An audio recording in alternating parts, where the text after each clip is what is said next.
익산 일빛교회 장권능 목사입니다.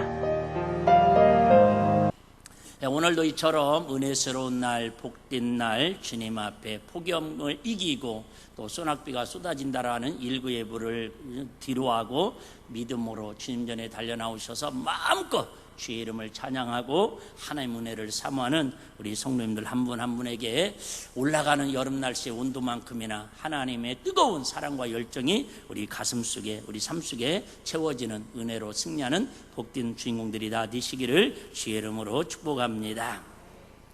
우리가 잘 아는 러시아 문호이자 신실한 크리스찬이었던 톨스토이가 이런 이야기를 했다고 합니다. 세상에서 가장 소중한 아름다운 것 세 가지, 소중한 것 세 가지. 그래서 가장 아름다운 것은 첫 번째는 어린아이 마음이 가장 아름답다고 그랬대요. 예수님도 그랬잖아요. 어린아이 같지 않으면 결단코 하나님 나라에 들어갈 수 없다. 어린아이들 참 마음이 아름답습니다. 두 번째는 내 얘기가 아니라 이야기예요. 장미꽃이라고 그랬답니다. 그러니까 꼭 장미만 아니라 꽃들. 우리가 나이 먹어갈수록 이게 삭막한 세상에서 하나님 주신 자연 식물 꽃을 통해서 마음의 위로를 얻고 또 서로 선물을 주고 이벤트를 하면서 마음을 녹여주는 역할을 하기 때문에 장미꽃이 아름다운 것 중에 하나다 이렇게 표현했고, 세 번째는 가장 그 중에서 아름다운 것은 어머니의 마음이 아름답다 이렇게 표현을 했다고 합니다. 왜 그렇습니까? 시간이 지나면 어린아이들은 순수함을 잃어버립니다. 그렇게 순수했던 아이들이 금세 변해지고 나중에는 성장해갖고 이제 병들고 늙어버리면은 별 이렇게 하여튼 어떤 데는 막 내 속에도 나온 자식이지만 마음에 안 든다고 그렇게 하소연도 합니다. 장미꽃도 여러분 아무리 좋은 장미꽃이라도 꺾어놓으면은 안 꺾어놔도 2달을 넘기지를 못합니다. 다 모든 것들은 시들어져요. 그런데 어머니의 마음이 더 귀한 것은 어머님은 살아 생전에서 그 마음을 더 느끼지만은 때로는 오래전에 돌아가셨어도 하나님 나라 가셨어도 기쁠 때나 슬플 때나 늘 내 마음을 위로하고 생각나는 게 누구예요? 어머님의 마음입니다. 그렇기 때문에 어머님 마음이 귀하고 가장 소중한 거, 가장 세 가지는 가장 귀한 거, 아름다운 거 세 가지는 어머니 마음이었고, 가장 귀한 거 세 가지 중에서는 첫째는 지금이랍니다. 지금, 황금, 지금, 소금 아니고 지금. 고린도후서 6장 2절에도 보시면 지금은 은혜 받을 만한 때요, 보라 지금은 구원의 날이로다. 지금이 가장 뭐랄까요, 귀한 시간이라는 거예요. 두 번째는 가장 귀한 것은 지금 내 옆에 있어주는 사람이 가장 귀한 사람이라는 거예요. 우리 코로나 이후로 인사를 안 했는데 오늘은 그냥 멋쩍으면 자기한테 하셔도 되고요. 부부간에 앉은 분들은 오늘 잘 앉았다 생각하고 인사 한번 하도록 하겠습니다. 내 옆에 있는 당신이 가장 귀한 사람입니다. 시작. 뒷자리까지 챙기시냐고 애쓰십니다. 좋습니다. 내 옆에 있는 사람이 가장 귀한 사람이다. 가장 가까이 있는 걸 귀하게 느끼지 못하고 사는 게 인생들의 어리석음이다. 세 번째는, 더 중요한 것은 가장 내 옆에 있는 사람을 귀하게 여기는 게 귀한 마음인데 그 사람에게 잘하는 것이 가장 귀한 일이다 그 말이에요. 지금까지는 묻지도 말고 따지지도 말고 옆 사람에게 지그시 손을 잡으면서 지금까지 과거는 묻지 마요. 앞으로 더 잘해보겠습니다. 시작.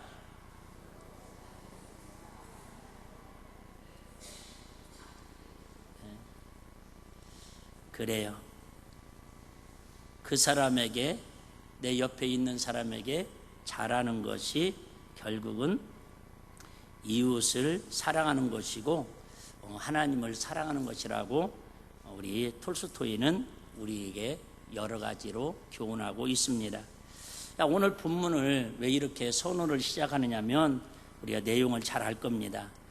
마태복음 5장부터 7장까지는 산상수훈이라고 해서 예수님께서 산에 오르셔서 제자들과 함께 많은 군중들이 모여 있을 때에 쭉 산상수훈으로 설교하신 내용입니다. 아마 예수님께서 가장 3년 6개월 동안 설교한 중에서도 오랜 시간 설교한 그런 내용이 함축돼서 기록한 게 마태복음 5장입니다. 물론 오병이의 기적의 사건 때에 얼마나 오랫동안 말씀을 전했는지 점심 시간이 훌쩍 지난 적도 있지만은 내용으로 봤을 때는, 말씀의 내용으로 분량으로 봤을 때는 5장에서 6장, 7장까지 이게 오늘 한 말씀, 내일 한 말씀이 아니라 그냥 5장부터 시작해서 7장까지 한 설교의 한 편으로 이어지는 문맥의 설교다, 그 얘기예요. 그런데 우리가 잘 아는 것처럼 이 문맥의 내용이 이렇게 시작되었죠. 예수님께서 처음에 뭘로 시작하셨습니까? 팔복으로 시작하셨어요. 심령이 가난한 자는 복이 있나니. 그렇게 해서 팔복을 수여한 사람은 이제 13절 14절에서 팔복을 소유한 하나님의 시민권을 가진, 하나님의 성품을 가진 사람들은 세상에 나가서 예수님의 맛을, 세상의 소금의 맛을 내고 어두워서 방황하는 영혼들에게 하나님의 의로운 생명의 빛을 비추면서 살아가야 한다. 그런데 문제는 지난주에 그런 얘기가 나왔죠. 느닷없이 문맥하고 다른 바리새인 서기관이 나와가지고 예수님한테 묻습니다. 우리는 어려서부터 율법을 이렇게 다 잘 지켰는데 왜 예수님은 그렇게 지키라고 하지 않습니까? 아니다. 내가 율법이나 선지자를 폐하러 온 것이 아니라 완전케 하러 오셨다고 하면서 제자들에게 이런 얘기를 합니다. 20절이었죠? 20절에 뭐라고 얘기했습니까? 내가 너희에게 이르노니 너희 의가 여기 있는 서기관과 바리새인보다 더 낫지 못하면 결단코 천국에 들어가지 못하리라. 좀 어려운 얘기였어요. 그래서 우리가 아무리 은혜로, 믿음으로, 예수 피로 구원받고 하나님 은혜로 거듭난 하나님의 자녀지만 결국 하나님 나라의 주인공으로 살아가려면 율법을 지키기 위해서 노력하는 것이 아니라 하나님의 은혜로 부어주신 사랑을 감사해서 오늘 넘어지고 또 내일 일어날지라도, 오늘 또 쥐 가운데 빠졌을지라도 하나님의 은혜를 사모하고 다시 일어난 오뚜기처럼 일어나면서도 어쨌든 그렇게 믿음으로 살려고 몸부림치는 사람, 하나님 나라의 성품으로 살려고 몸부림치는 사람이 결국은 하나님 나라의 누구다? 주인공이다 라고 말씀을 드렸습니다. 그런데 오늘 본문에 보면 구약의 이웃사랑의 기준이 뭐였냐면은 살인하지 말라라는 거였습니다. 살인하지 말라. 그런데 오늘 22절에 예수님께서 도저히 우리는 상상할 수도 없고 생각할 수도 없고 도저히 납득도 되지 않는 말씀을 하십니다. 자, 22절 한번 읽어볼까요? 시작. 나는 너희에게 이르노니 형제에게 노하는 자마다 심판을 받게 되고 형제에 대하여 나가라 하는 자는 공의에 잡히게 되고 미련한 놈이라 하는 자는 지옥불에 들어가게 되리라. 갈수록 이게 참 3000% 빠지는 것 같아요. 어디까지는 그나마 좋았어요. 팔복하고 세상의 빛과 소금까지는 그래도 이해가 되고 공감을 했습니다. 맞아, 예수 믿으면 이렇게 변화된 삶을 살아야지, 예수 믿으면 세상에 영향력을 끼치고 살아야지. 그랬는데 갑자기 지난주부터 바리새인 서기관보다 의가 더 낫지 않냐면 천국에 하나님 나라의 주인공이 될 수 없다고 말씀하시고 또 결단코 하나님 나라 들어갈 수 없다고 말씀하셔요. 오늘은 이제 산 넘어 산이라고 뭐라고까지 얘기하셔요? 형제에 대하여, 형제에 대해 그 앞에 부분 띄워주셔야죠. 22절. 자, 나는 너에게 이르노니 형제에게 뭐 하는 자마다? 노하는 자마다. 노가 뭔 줄 아시죠? 화내는 거예요. 화. 여러분, 우리 인생을 살면서 예수 믿는다고도 화 안 내는 사람 손 들어보셔봐요. 없어요. 다 공감했습니다. 어떻게 예수 믿는다고 화도 안 내고 살 수 있냐고요. 또 어떤 분이 이렇게 내가 막 이렇게 열심히 설교를 하면 목사님도 강단에서 화내잖아요. 이건 화가 아니라 혹시 화낼 때 그때는 뭐예요? 의분이라고 그래서 하나님의 마음을 전하는, 그것도 핑계? 어쨌든 자, 형제에게 화를 내는 자마다 뭐 한대요? 심판을 받는데요. 심판을 받게 된다라는. 여기서 심판이라는 것은 재판장에 의해서 순간에 실형이 될 수도 있고 보석이 될 수도 있고 무죄로 풀려날 수도 있다라는 거예요. 근데 어쨌든 위험하다라는 거예요. 화만 내도 위험하다. 시작. 화만 내도 위험해요. 자, 넘어갈게요. 형제에 대하여 아, 목사님, 그나마 위안이 됩니다. 나는 위동딸이고 나는 위동아들이라 형제가 없으니까 다행이네요. 그렇게 해석하는 건 아니겠죠? 우리 모두가 다 지금 형제 자매라는 거예요. 예? 여러분 아까 손잡은 사람, 인 사람이 그 사람이 지금 형제라는 거예요. 자, 형제에 대해 나가라. 예배 시간에 나가라 이게 아니라 원어인데 나가라는 말을 우리말로 굳이 번역을 하다면 밥통 이런 뜻이래요. 네 위에 뭐가 들었다고요? 밥이 들었다고. 좀 세게 얘기하면 뭐라고 그랬죠? 저 꼴통. 미련한 놈이 꼴통이야. 내가 못 살아, 내가 못 살아. 내 뱃속에 내가 낳지만 좌우처럼 꼴통이 어디서 나왔는가 막. 엄마들 치고 한 번 정도 아는 사람들은 참 훌륭한 분들이에요. 야, 형제에 대해서 밥통, 꼴통이라고 하는 자는 공의에 잡혀간다는 걸 경찰이 현행법으로 잡혀간다는 그 얘기 우리 식으로 해석하면 자, 미련한 놈이라고. 저런 미련한 인간 있나? 저런 미련한 인간 있나? 하여튼 누구 잘 쓰는 말인데 미련한 인간, 미련한 놈이라고 하는 자는 엄해. 읽기도 겁나는 어디에 떨어뜨려 버린대요? 지옥불에 떨어뜨려 버린대요. 지옥불에. 다시 얘기합니다. 여러분 솔직히 우리가 교회 와서 은혜 받고 예수 믿는 것은 좀 더 뭐랄까요, 하나님 은혜 안에서 평안함을 누리고, 그래도 우리가 완벽하게는 못 살으니까 잘 살려고 노력하겠지만 실수하고 넘어졌을 때에 그래도 하나님께, 예수님께 다시 한번 회개하고 다시 한번 은혜를 구할 수 있는 그 맛으로 우리가 예수를 믿는 건데, 세상에 예수 믿는다고 조금 말 한마디 잘못했다고, 화 한번 냈다고, 미련한 놈이라고 한마디 했다고 지옥불에다가 집어 던져버린다면 솔직히 우리 무서워서 신앙생활을 어떻게 하겠냐 그 말이에요. 여러분 안 무서워요? 나는 진짜 놀라운 게 이런 말씀이 있는데도 불구하고 저부터 시작해서 우리는 너무 이 말씀은 나하고 상관없는 말씀이라고 저 벽장 쪽에다 깊이 숨겨놓고 맨날 내가 원하는 말씀만 좋아하고 있다니까. 무엇인지 구하라 그래야만 이루리라. 하나님이 막 복 주신다고 하는, 은혜 주신다는 말씀만 가슴에 막 새기고 살고 싶어하는 마음들이 없잖아 있다 그 말이죠. 마태복음 23장 27절에도 이렇게 얘기합니다. 화 있을진저 위시하는 서기관과 바리새인들의 휘출한 무덤 같으니 겉으로는 아름답게 보이나 그 안에는 죽은 사람의 뼈와 모든 더러운 것이 가득하도다. 한마디로 말하면 무슨 얘기예요? 겉으로는 예수 믿는 집사다, 권사다, 장로다, 감투는 있는데 입술은 변화되지 않았고 삶은 전혀 사람들에게 덕이 되지 않나. 아까 22절처럼 그렇게 사는 사람들을 얘기하는 거예요. 이 사람들은 뭐예요? 겉과 속이 다르는 바리새인 서기관들인데 뭐라고 해요? 더러운 것들이 가득 찼다라는 거예요. 우리가 예수 믿고 구원받은 하나님의 자녀들이 안 믿는 사람과 다른 점이 뭐예요? 첫 번째는 하나님을 알고 하나님께 감사하는 입술의 고백이 넘쳐나고 있다는 거예요. 할렐루야. 그렇지 않아요? 물론 저도 마찬가지입니다. 저는 예수 믿고 나서 정말 제일 많이 변화된 게 그래도 어쨌든 감사하다는 말이 그래도 입에서 나옵니다. 저는 예수 믿기 전에는 감사하다는 말을 진짜 한 달에 10번 이상 해본 적이 없는 것 같아요. 감사할 이유가 없었어요. 내 상황과 내 처지를 바라보면 감사는 그냥 24시간 원망 불평하고 짜증내고 신경질내고 욕하고 살으라면 나는 그렇게 살 수 있을 정도로 내 환경을 바라봤을 때는 그랬어요. 그런데 교회 가면 맨날 하라는 게 뭐예요? 감사하라는 거예요. 감사하라는 거예요. 그러면 너 죄를 거부하고 거룩한 삶을 살려고 어쨌든 믿음이 충만하든 믿음이 없든 그렇게 살려고 노력을 합니다. 안 돼서 그렇지. 두 번째는 사람을 공격하고 비판하고 헐뜯고 비난하는 마음이 갈수록 사라집니다.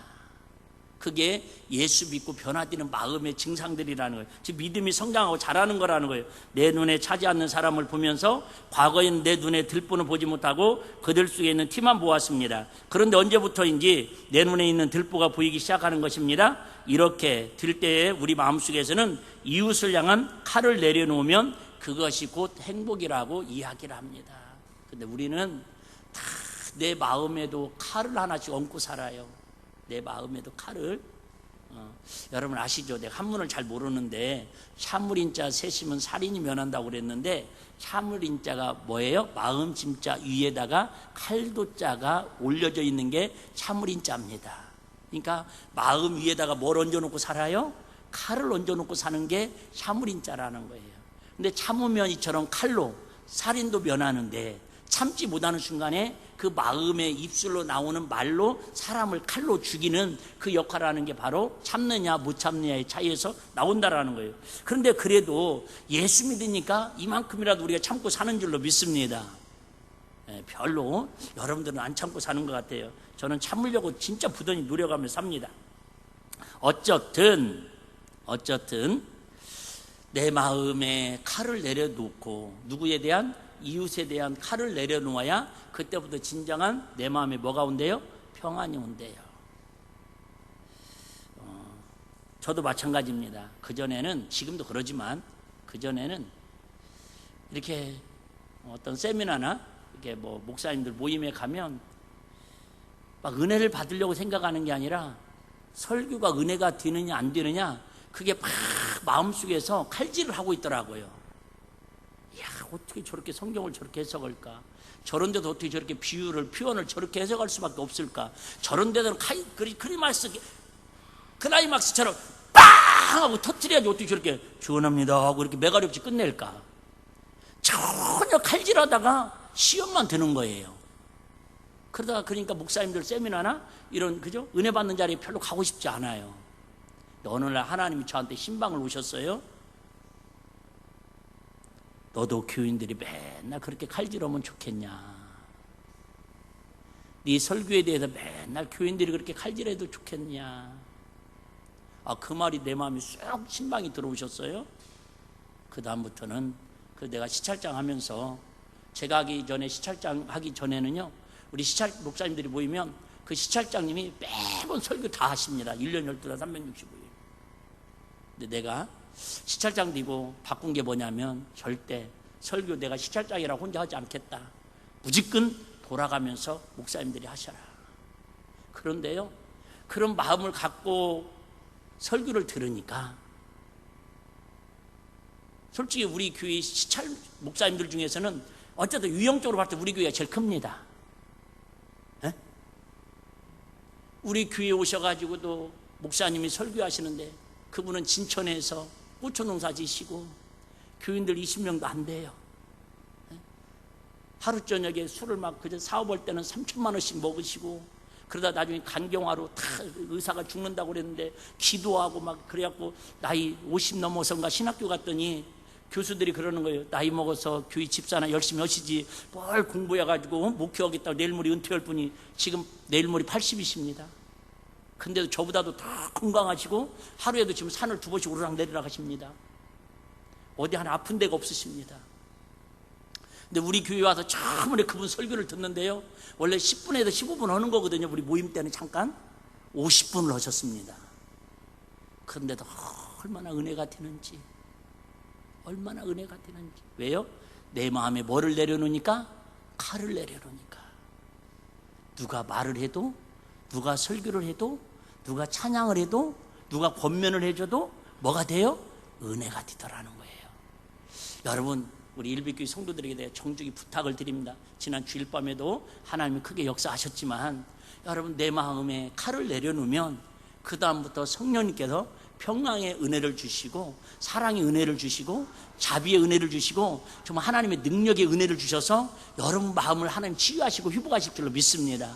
칼을 먼저 내려놔야 돼요. 근데 우리는 다 마음속에 뭐가 있어요? 칼이 있다니까. 부모에 대한 증오의 칼, 원망의 칼, 심지어 부부 간에도 마찬가지고, 부모 자식 간에도 마찬가지고, 서로 구역 식구들 간에도요, 보이지 않는, 아까 얘기했잖아요, 그냥 좀 서운한 거, 이런 것들이 다 마음의 미움, 화, 분노, 질투, 시기, 이런 것들이 다 내 마음에 뭐예요? 칼이라는 거예요. 이걸 내려놓기 전까지는 진정한 주님 주시는 행복의 바다에서 풀수영장은 누릴 수 없다라는 거예요. 완벽한 사람이 어디 있어요? 장경도 목사님 매번 그 얘기 많이 하시잖아요. 자기가 1시간 반 동안 그렇게 주옥 같은 설교를 많이 하는데 그 주옥 같은 1시간 40, 반 동안에서 29분 동안 은혜 받은 얘기는 안 하고 딱 1분 동안 자기가 좀 실수하거나 자기 마음에 안 드는 거 그거 가지고 막 전화하고 은혜가 안 된다고 막 헌담하고 다니는 사람들이 있더라고. 내 마음에 칼을 내려놓았을 때에 우리는 행복할 수 있다는 걸 꼭 기억하시길 바라고요. 우리 인생에 있어서 10계명은 4계명, 5계명부터 10계명까지는 이웃을 사랑하는 이야기고 1계명에서 4계명까지는 하나님을 사랑한다라는 이야기입니다. 그런데 자, 제가 빨리 한번 볼게요. 자, 5계명이 뭐예요? 부모를 공경하라. 6계명 살인하지 말라. 간음하지 말라. 도둑질하지 말라. 이웃에게 거짓 증거하지 말라. 내 이웃의 물건을 탐내지 말라. 이 정도는 우리가 윤리 도덕적으로도 공감을 하고 이해할 수 있습니다. 그런데 좀 전에 말씀드린 것처럼 아무리 우리가 예수 믿는 우리의 신앙의 성품을 우리의 삶의 수준을 좀 아무리 엄격하게 적용을 한다 해도 오늘 22절의 말씀은 예수님이 하신 말씀은 너무 과하지 않냐 그 말이죠. 많은 분들이 이렇게 생각을 했습니다. 저도 이런 생각을 했었습니다. 그래도 예수 믿으면 아까 얘기했잖아요. 은혜라는 게 뭐예요? 은혜라는 게 뭐예요? 율법보다는 좀 더 너그럽게 주에 대해서 포용하고 기회를 다시 한번 주는 게 은혜라고 이렇게 생각하고 있는데 예수님은 지금 그것을 완전 틀을 깨트리고 있다 그 얘기예요. 좀 어렵죠? 넘어가겠습니다. 어려운 얘기들은 여러분 넘어가도록 하겠습니다. 자, 그러면 무엇 때문에 예수님께서는 우리에게 진심으로 이웃을 사랑하라고 말씀하십니까? 결론부터 말씀드리면 우리는 예수 안에서 한 형제요, 한 자매요, 한 가족이기 때문에 오늘 본문에 보면 특이한 단어가 반복돼서 나오는데 그게 뭔 단어냐면 형제라는 단어입니다. 형제. 몇 번이 나오냐면 4번이 반복해서 나옵니다. 예수님이 설교하시면서 성경에서 이렇게 형제라는 단어를 4번이나 반복하는 것은 여기가 유일합니다. 그만큼 형제라는 단어를 강조하고 있습니다. 자, 형제라는 전제가 있어요. 형제가 되려면 다른 거 다 그만두더라도 딱 이거 하나는 공통점이 돼야 합니다. 뭐로 형제가 될 수 있습니까? 유일하게 피로. 피. 그래서 흔히 이야기하죠. 피는 물보다 진하다. 피가 섞이지 않으면, 여기서 피라는 거 엄마 아빠 얘기하는 거예요. 피가 섞이지 않으면 형제가 자매가 될 수 없습니다. 즉 우리는 누구로 인하여 다 아시죠? 예수 그리스도의 피 흘리심으로 말미암아 이제는 어떤 누구라도 예수 안에서 형제고 자매이기 때문에 그 이웃을 사랑해야 한다라고 말씀하고 있습니다. 자, 마태복음 12장 46절 50절 좀 길지만 의미를 이야기해 좀 빨리 읽을게요. 예수께서 무리에게 말씀하실 때에 그 모친과 동생들이 예수께 말하려고 밖에 섰더니 한 사람이 예수께 여짜오되 보소서 당신의 모친과 동생들이 당신께 말하려고 밖에 섰나이다 하니 말하던 사람에게 대답하여 가라사대 누가 내 모친이며 내 동생들이 하시고 손을 내밀어 제자들을 가리켜 가라사대 시작 나의 모친과 나의 동생들을 보라. 누구든지 하늘에 계신 내 아버지의 뜻대로 하는 자가 내 형제요 자매요 모친이라 하시더라. 결국은 예수님의 피와 예수님이 말씀하신 하나님의 뜻을 실천하려고 하는 사람들이 예수님의 형제고 자매라는. 자, 극단적으로 예수는 믿어요, 교회는 다녀요, 나름대로 신앙생활 열심히 해요. 그런데 하나님 말씀을 지키는 거하고는 전혀 동떨어지게 산다면 그 사람은 영적인 하나님의 형제는 아니라는 거예요. 어떤 분들이 이런 얘기해요. 조심스러운 얘기네. 나도 일비교회 다녔었다고. 나도 일비교회 다녔었다고. 무슨 얘기예요? 그 전에 열심히 신앙생활 했어요. 근데 교회 안 다녀요. 근데 옛날에 다녔었다고 과거형이 그 사람의 미래의 영혼을 결정할 수 있겠냐 그 말이에요.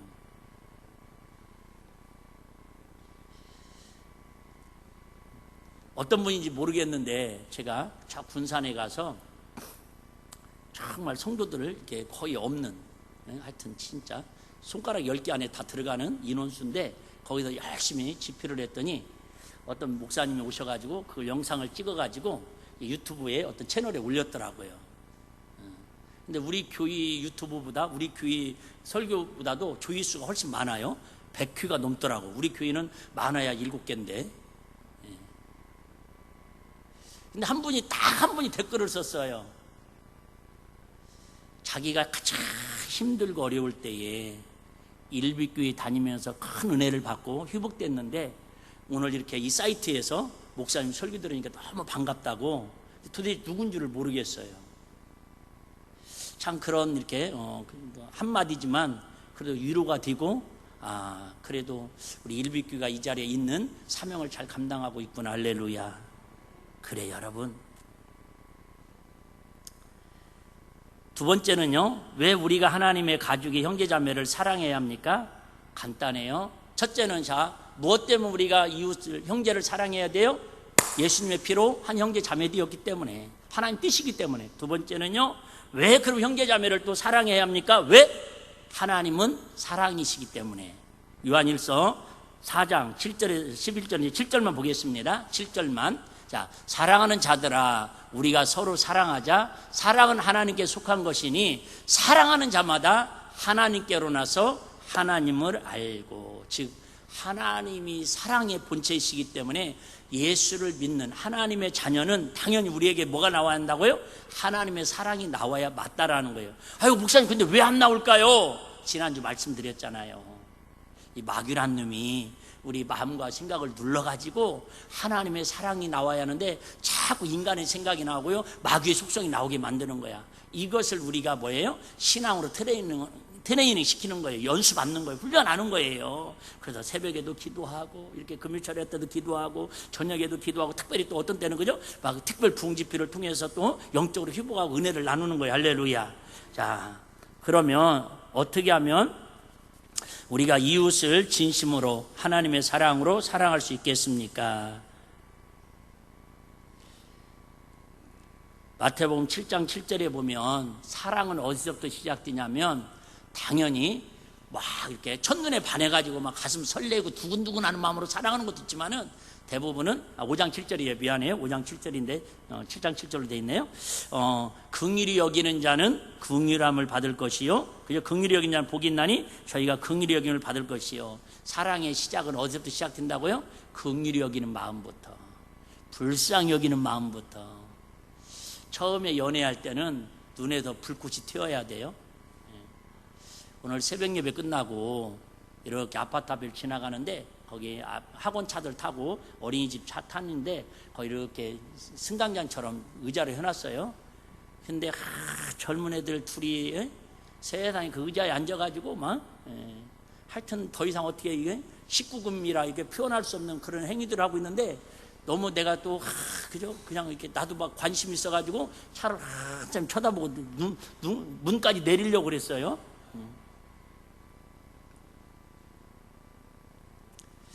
그렇게 젊었을 때는 막 그죠? 눈에서 불이 나고 가슴이 막 불이 나는데요, 살다 보면 언제부턴가 마음이 시들어지잖아요. 어떤 연예인이 그런 이야기를 하더라고요. 한 20년을 같이 살았는데, 크리스찬 연예인이에요. 누구라고 얘기하면 다 알 것 같은데, 사위자가 MC가 4사람이 앉아있는데 지금까지 살면서 한 번도 부부싸움을 아는 사람이 있으면 이야기하라고 하니까 딱 이 사람, 크리스찬 연예인 그 사람이 딱 이야기를 하더라고요. 그러니까 많은 사람들이 놀라는 거예요.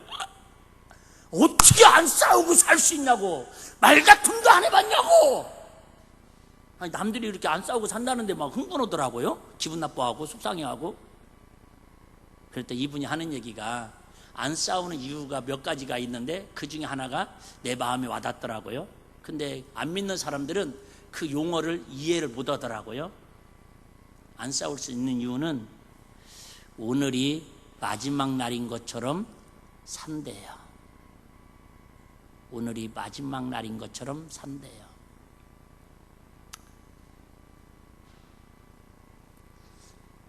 또 이야기하게 되네요.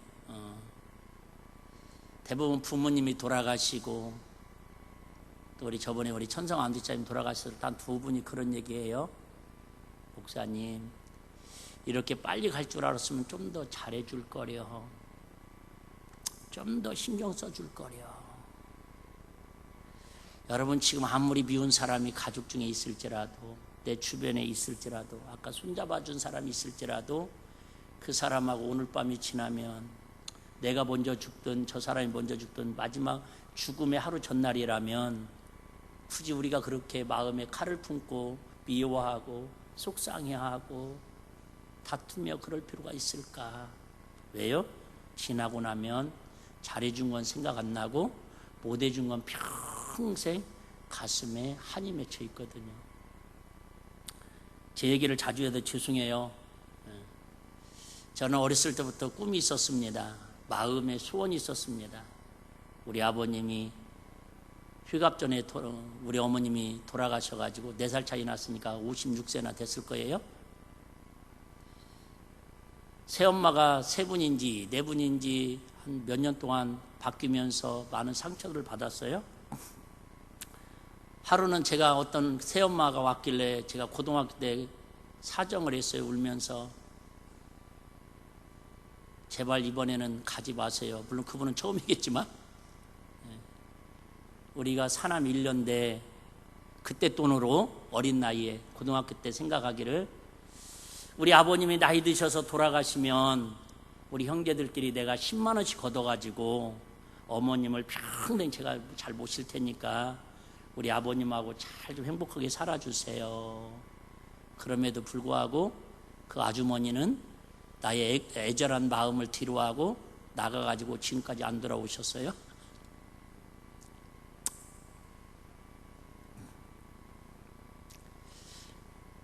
그래서 우리 아버님이 내가 할 수만 있으면 한 3년 정도는 막내지만 내가 꼭 모시고 싶다. 하나님께 항상 그런 기도했어요. 근데 교회 개척원이냐고 신혼 때는 서울에 한 번도 와보시지도 못하셨고요. 명절 때 우리가 제대로 한번 찾아뵙지도 못했고요. 그러다 익산에 개척으로 와가지고 병원에 전주 사다리 올라갔다가 떨어져고 그런 게 우리 아버님도 그러고 나도 그랬네. 닮아가네. 그것도 우리 둘째 형, 셋째 형 프라이드 중고차 타고 오는데 그 차고 그 뭐랄까 명절 때 그냥 너도 되잖아. 비 맞아도 되잖아요. 아버지들 마음은 그런가 봐요. 그거 차고 비 안 새게 한다고 그거 고치러 올랐다가 떨어져가지고 그래갖고 이제 전주에서 병원에 있다가 누네 집에 있다 그러다가 제가 익산으로 마침 개척으로 오게 되어서 익산으로 모셨습니다. 동산병원부터 시작해서 그때는 하나병원이었어요.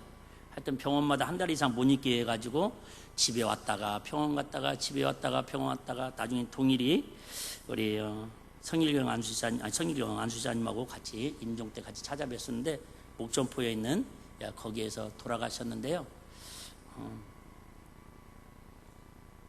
하여튼 침 잘 논다고 하면 소양까지 쫓아가고 군산까지 전주로 가고 막 별의 군데 다 모시고 다녔어요. 어쨌든 왜 3년 동안은 내가 한번 모셔보자.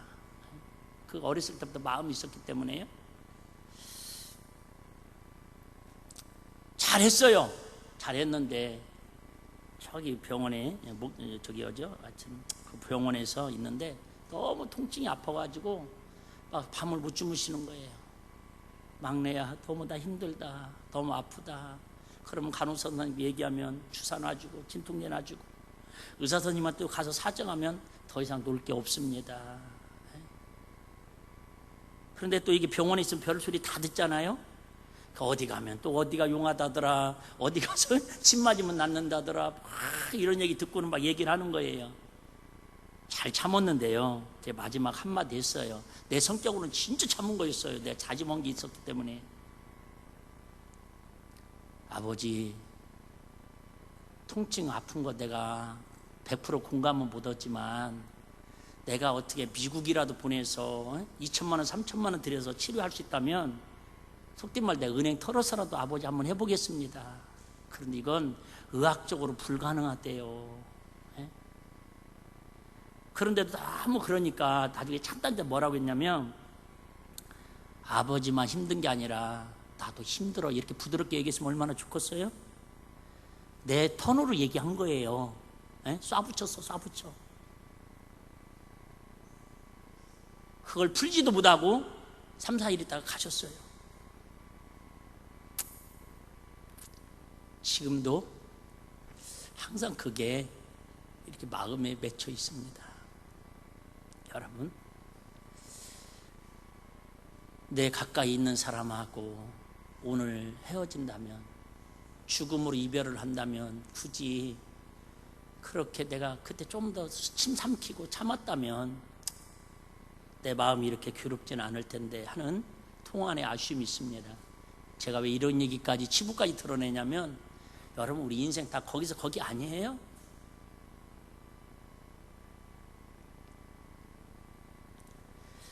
하고 싶은 좀 얘기 좀 있지만 정리하도록 하겠습니다.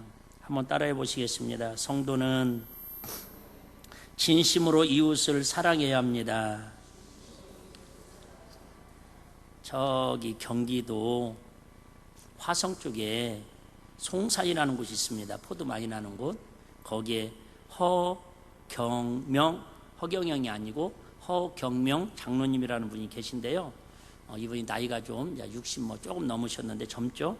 섬기는 손이라고 하는 공동체 사단법인을 설립해서 이렇게 사역을 하는데, 장로님의 친자녀는 1명이고 나머지 12명을 입양을 해가지고 아이들을 이렇게 케어를 돌보고 있습니다. 그 중에는 아들이 10명이고 딸이 2명이고 그 중에는 발달 장애 아들들도 있다고 합니다. 최선을 다해서 그들을 섬기는데, 어떤 목사님이 그런 이야기를 합니다. 우리 허 장로님은 정말 세상에도 둘도 없는 구두수입니다. 짠돌이입니다. 그런데 그렇게 짠돌이로 구두수로 아끼고 아껴가지고 이렇게 아이들 입양해가지고 그들을 정말 잘 먹이고 잘 자랄 수 있도록 뒷바라지를 하고 헌신하면서 살아간다라는 거예요. 제가 많은 분들 이야기를 듣습니다. 제가 우리 도에 있는 어떤 목사님도 선교지에 가면 우리 교회 오셔도 그 현지 선교사님이 간증 한번 하시더라고요. 오시면 절대 호텔에도 투숙도 하지 아니하시고 가장 그냥 허술한 데서 현지인들하고 같이 잠자고, 그런 돈은 아껴 가지고 그런 선교센터 짓고 선교사님들 후원하더라는 거예요. 오늘 좀 너무 포괄적인 이야기를 제가 이렇게 넓게 얘기해서 여러분들이 좀 잡기가 힘들 수도 있는데, 항상 말씀드리지만 결론은 금요일철에 때 제가 딱 엑기스로 만들어서 정리를 해드립니다. 목사님, 저는 금요일날 못 나오는데요. 어쩔 수 없습니다. 많은 분들이요, 마음의 사랑도 마찬가지고 물질의 사랑도 마찬가지고, 내가 구두씨가 되지 아니하고 내 자신에 대해 철저하게 인색하지 아니하고는 남들에게 손 내밀어서 마음으로든 물질로든 이웃을 사랑하는 표현을 실천하고 산다라는 것은 결단코 쉬운 일이 아니다, 그 말이에요. 내 거 다 쓸 거 쓰고 남은 거 가지고 이웃을 위해서 사랑을 베풀고, 내가 하고 싶은 거 다 내 마음대로 하면서 표현할 거 다 하면서 이웃을, 가족을 사랑한다라고 표현한다라는 거 쉽지 않다, 그 말이에요. 그래서 나에 대해서는 좀 더 절제하고 나에 대해서는 좀 더 마음을 다지고 그 남은 마음, 그 남은 축적된 물질 가지고 이웃을 섬기는, 이웃을 사랑하는 우리 일비성들 되었으면 좋겠고요. 두 번째는 이것도 한계가 있습니다. 결론은 하나님의 은혜가 부어져야 합니다. 하나님 우리 마음에 빌립보서 2장 5절처럼 하나님 우리 마음에 부어주신 마음 주시고, 겸손한 마음 부어주시고, 긍휼한 마음 부어주시고, 이쁘게 보여주는 마음 주시고, 오늘 저 영혼하고 내가 헤어진다면, 우리 부모하고 내가 이 밤에 헤어진다면, 내가 속으로 오늘 미워하는 저 사람과 오늘 밤에 헤어진다면, 주님 앞에 가서 그거 풀고 오지 못했다고 주님이 나를 심판한다라면 내 영혼이 얼마나 손해가 될까. 이런 주님의 말씀 앞에서 주님 마음의 은혜를 가지고 우리 이웃을 사랑하는 마음을 부어달라고 기도하는 저 여러분들이 다 되시기를 주의 이름으로 축복합니다.